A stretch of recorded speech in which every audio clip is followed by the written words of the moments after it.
오늘은 누가복음 1장 41절에서 42절까지의 말씀을 가지고 가르쳐 주시는 성령이라는 제목으로 함께 은혜를 나누고자 합니다. 첫 번째, 성령께서 가르쳐 주십니다. 어느 날 가브리엘 천사가 마리아에게 나타났습니다. 그리고 하는 말이 마리아가 아들을 낳게 될 것이라는 거죠. 그리고 그는 하나님의 아들이라 일컬어지게 될 것이며 유대의 왕이요 그의 나라가 영원할 것이라고 했습니다. 그리고 아이를 갖지 못한다고 했던 그의 친족 엘리사벳이 임신한 지 6개월이 되었다라고 전해 주었습니다. 그래서 마리아는 다른 동네에 있는 친족 엘리사벳을 방문하게 되었습니다. 마리아가 그 집을 들어서는 순간 엘리사벳이 놀라운 말을 합니다. 본문 42절 큰 소리로 불러 이르되 여자 중에 내가 복이 있으며 내 태중의 아이도 복이 있도다. 내 주의 어머니가 내게 나오니 이 어찌 된 일인가 그랬습니다. 엘리사벳이 마리아를 보고 내 주의 어머니라고 말을 했습니다. 여러분, 엘리사벳이 말한 놀라운 내용은 크게 두 가지입니다. 첫째는 마리아가 임신했다라는 말입니다. 마리아가 임신한 것은 그 남편과 마리아 외에는 모릅니다. 왜냐하면 마리아가 임신한 지 지금 얼마 되지 않았기 때문입니다. 그래서 마리아가 배가 불러온 것도 아니요, 입덧을 심하게 할 때도 아니기 때문입니다. 그런데도 여러분, 이 엘리사벳은 마리아가 임신한 사실을 어떻게 알았을까요? 그리고 두 번째는 마리아의 뱃속에 있는 아이가 주님이라는 사실입니다. 이것은 사실은 더 놀라운 일이죠. 사랑하는 여러분, 엘리사벳은 마리아가 임신한 것, 그리고 그 뱃속에 있는 아이가 주님이라는 사실을 과연 어떻게 알 수 있었던 것일까요? 41절 하반절에 보면 엘리사벳이 성령의 충만함을 받아 그랬습니다. 성령께서 엘리사벳에게 가르쳐 주셨기 때문에 알 수가 있었다라는 것입니다. 그렇지 않으면 엘리사벳이 이 사실을 어떻게 알 수가 있겠습니까? 그런데 여러분, 오늘 본문에 더 놀라운 사실이 있습니다. 그것은 41절 앞부분에 나오는데요. 엘리사벳이 마리아가 무난함을 들으매 아이가 복중에서 뛰노는지라 그랬습니다. 지금 엘리사벳은 임신한 지 6개월째입니다. 그때 뱃속에 있는 아이가 뛰어놀았다고 하는 거예요. 보통은 성격이 외향적이고 활동적인 아기는 태아 때부터 많이 움직이고 심지어 발차기를 하는 경우도 많이 있습니다. 그래서 예전에는 아이가 엄마 뱃속에서 발로 찰 때마다 이 아이는 차범근이 되려는 모양이다. 이렇게 태속에서부터 열심히 발차기를 하는구나 그랬어요. 요즘 같으면 뭐라고 말하겠습니까? 이야, 손흥민처럼 훌륭한 축구 선수가 되려는 모양이다. 그렇게 말하겠죠. 그런데 여러분, 본문에서 태아가 뛰어노는 것은 성격이 좋다든가 아니면 활발하기 때문에 뛰어노는 것이 아닙니다. 이 태아는 지금 기뻐서 뛰어노는 것입니다. 44절을 보시면 보라, 내 문안하는 소리가 내 귀에 들릴 때에 아이가 내 복중에서 기쁨으로 뛰놀았도다 그랬습니다. 그렇다면 여러분, 엄마 뱃속에서 6개월 된 태아가 과연 무엇 때문에 이렇게 기뻐했을까요? 엄마가 이 태아에게 노래를 불러주어서 기뻐했을까요? 아니면 문소리를 듣고 누군가 우리 집으로 찾아오는 모양이다 라고 해서 기뻐서 이렇게 뛰어노는 것일까요? 아니면 또 다른 기쁨과 즐거움이 있는 것일까요? 누가복음 1장 13절에 말했습니다. 천사가 그에게 이르되 사가랴여 무서워하지 말라. 너의 간구함이 들린지라. 내 아내 엘리사벳이 내게 아들을 낳아 주리니 그 이름을 요한이라 하라 그랬습니다. 엘리사벳이 임신해서 낳은 아기가 세례 요한입니다. 14절 너도 기뻐하고 즐거워할 것이요 많은 사람도 그의 태어남을 기뻐하리니 이는 그가 주 앞에 큰 자가 되며 포도주나 독한 술을 마시지 아니하며 모태로부터 성령의 충만함을 받아 그랬습니다. 여러분, 엘리사벳이 낳은 세례 요한은 모태로부터 성령의 충만함을 받았다라고 했습니다. 놀랍지 않습니까? 1살 된 아기가 성령의 충만함을 받은 것도 아니고 엄마 뱃속에 있는 태아가 성령의 충만함을 받았다라고 합니다. 그래서 엄마 뱃속에서 성령으로 기뻐 뛰어놀았던 것입니다.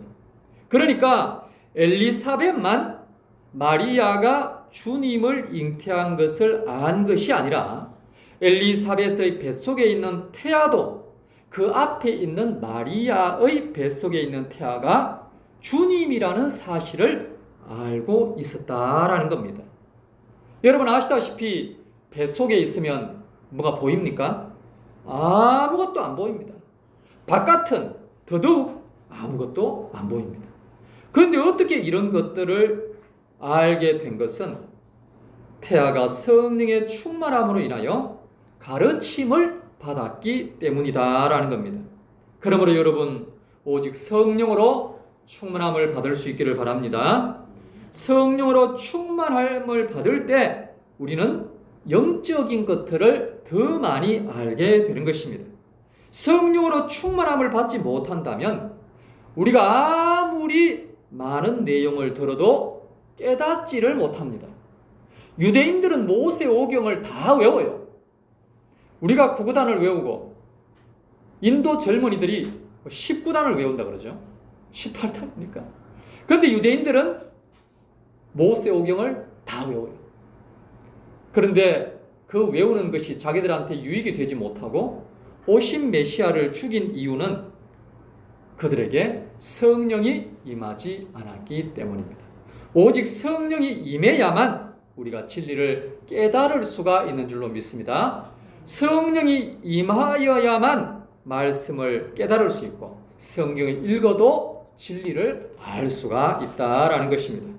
한번 큰 소리로 따라하시겠습니다. 성령께서 가르쳐 주십니다. 다시 한번요. 성령님께서 가르쳐 주십니다.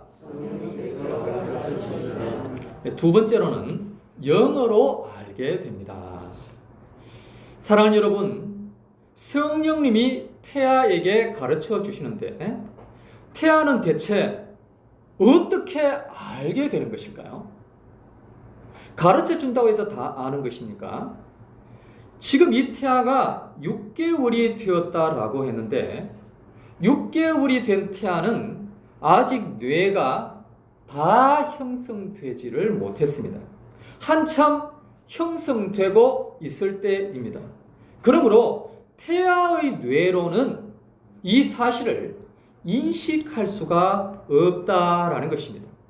그렇다면 여러분, 엘리사벳의 뱃속에 있는 이 태아가 마리아의 뱃속에 있는 태아가 주님이라는 사실을 인식하는 것은 대체 무엇으로 인식하는 것일까요? 인간의 두뇌가 아니면 이 태아는 대체 무엇으로 인식하는 것입니까? 그것은 바로 영으로 인식을 하는 것입니다. 그러니까 태아는 아직 육신의 두뇌는 형성이 덜 되었지만 영의 두뇌는 이미 형성이 다 된 것입니다. 그래서 태아도 영적인 것을 영어로 알게 되는 것입니다. 로마서 8장 6절에 말했습니다. 육신의 생각은 사망이요 영의 생각은 생명과 평안이니라 그랬습니다. 비록 태아라 할지라도 그의 영은 온전한 영이기 때문에 영의 생각이 있다라는 것입니다. 그래서 성령께서 이 태아에게 가르쳐 주실 때 태아가 그의 영으로 메시아를 인식할 수 있다라는 것입니다. 사랑하는 여러분, 기독교에서 낙태를 금지하는 이유가 무엇입니까? 이미 형성된 태아도 하나의 인격체이기 때문이죠. 생명은 하나님께서 주신 것이기 때문에 사람이 함부로 할 수 없기 때문입니다. 그런데 더 중요한 사실은 태아가 이미 영적인 존재라는 것입니다. 그 영은 성인이 된 우리와 똑같은 영이라는 것입니다. 사랑하는 여러분, 태아가 죽으면 그 영이 사라질까요? 결코 그렇지 않습니다. 태아의 영도 우리의 영과 같이 영원히 존재합니다. 요즘은 저출산 문제가 가장 큰 문제가 아니겠습니까? 이제는 1년에 30만 명도 낳지 않는 시대가 되었습니다. 그런데 1년에 유산된 아이들은 과연 얼마일까요? 정확한 통계를 알 수 없습니다. 왜냐하면 보이지 않는 곳에서 유산하는 경우가 너무나 많기 때문이죠. 의도적이든 의도적이지 않든 간에 1년에 유산된 태아 수는 아주 많습니다. 그런데 그 태아의 영혼도 우리의 영혼과 똑같다라는 사실입니다. 그래서 그 영혼도 우리의 영혼처럼 사라지지 않고 영원히 존재합니다. 그러므로 함부로 유산을 하면 안 된다라는 거죠.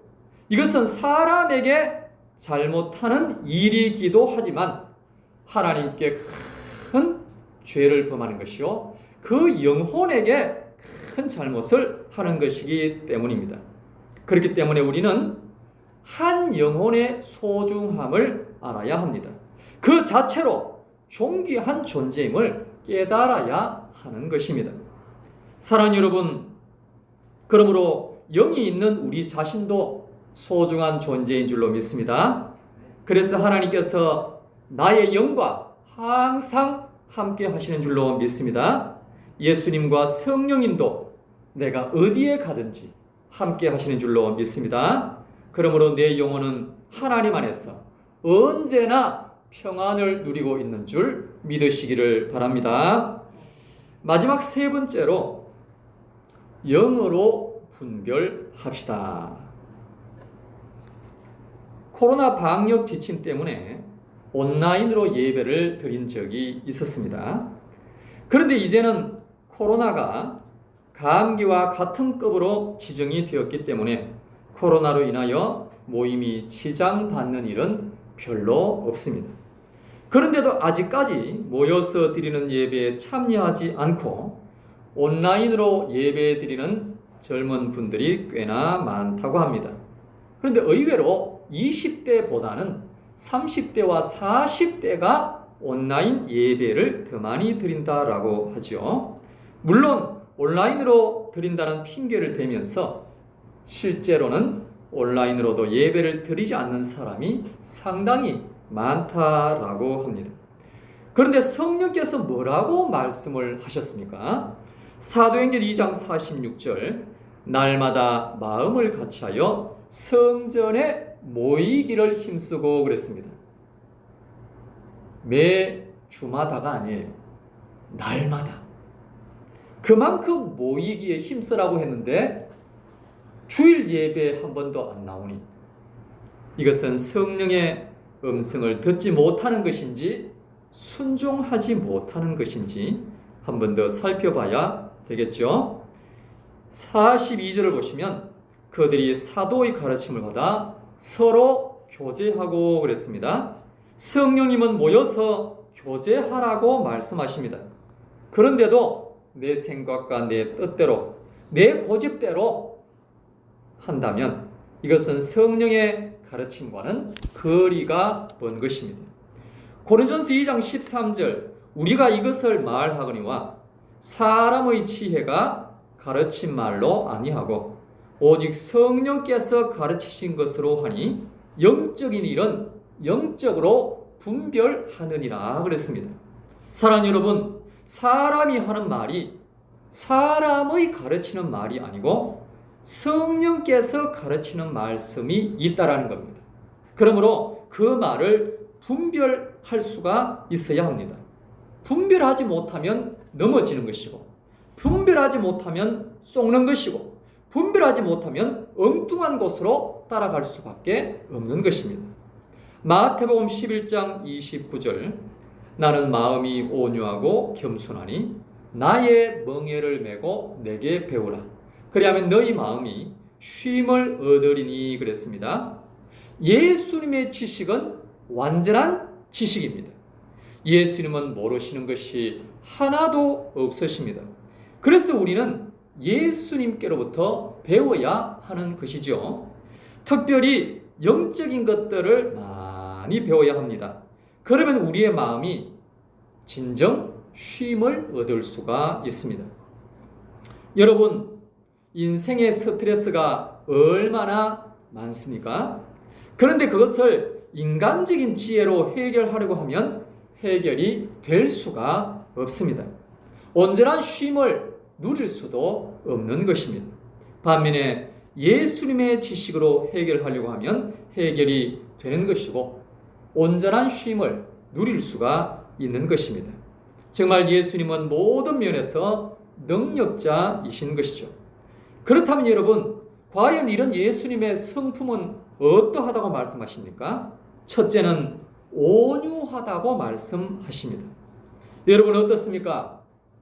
여러분 주위에 똑똑하신 분이 계시죠? 그분들의 성품들이 다 좋습니까? 많이 알고 있으니까 더욱더 온유해집니까? 오히려 다른 사람이 모르는 것에 대해서 친절하게 가르쳐 주기는커녕 무시하는 경우가 많습니다. 왜냐하면 그 사람의 수준이 그 정도이기 때문에 그렇습니다. 반면에 예수님은 항상 온유하시고 항상 친절하십니다. 두 번째로는 예수님은 겸손하십니다. 좀 안다고 생각하는 사람들은 참으로 교만합니다. 실제로는 별로 아는 것이 없으면서도 말이죠. 이런 사람들은 마귀를 닮은 것입니다. 마귀는 하와에게 다가가서 선악과를 먹으면 하나님처럼 된다고 말하면서 교만을 부추겼습니다. 결국 하와가 교만한 짓을 하게 되었지요. 그 결과는 사망입니다. 하와가 이렇게 된 것은 영으로 분별하지 못했기 때문에 그렇습니다. 만약 하와가 제대로 분별할 수 있었더라면 뱀의 꼬임에 넘어가지 않았을 것입니다.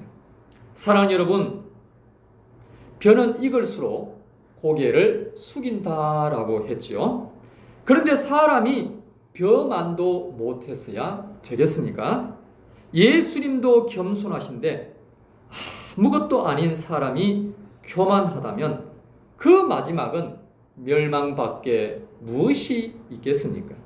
그러므로 여러분, 오늘 우리는 영으로 분별해야 합니다. 영이 하나님께 속했는지 마귀에게 속했는지 분별할 수 있어야 하는 것입니다. 만약 분별하지 못한다면 쏘가 넘어갈 수도 있고 떨어지게 될 수도 있는 것입니다. 그러므로 오직 영으로 분별하여서 승리하는 우리 모두가 될 수 있게 되기를 예수님의 이름으로 축복합니다. 이 시간 큰 소리로 한번 따라 하시겠습니다. 성령께서 가르쳐 주십니다. 영으로 알게 됩니다. 영으로 분별합시다. 믿습니까? 이 시간 다 같이 통성으로 기도하겠습니다. 기도하실 때 하나님, 오늘도 오직 성령으로 충만하게 하여 주시옵소서. 성령의 음성을 듣게 하여 주시옵소서.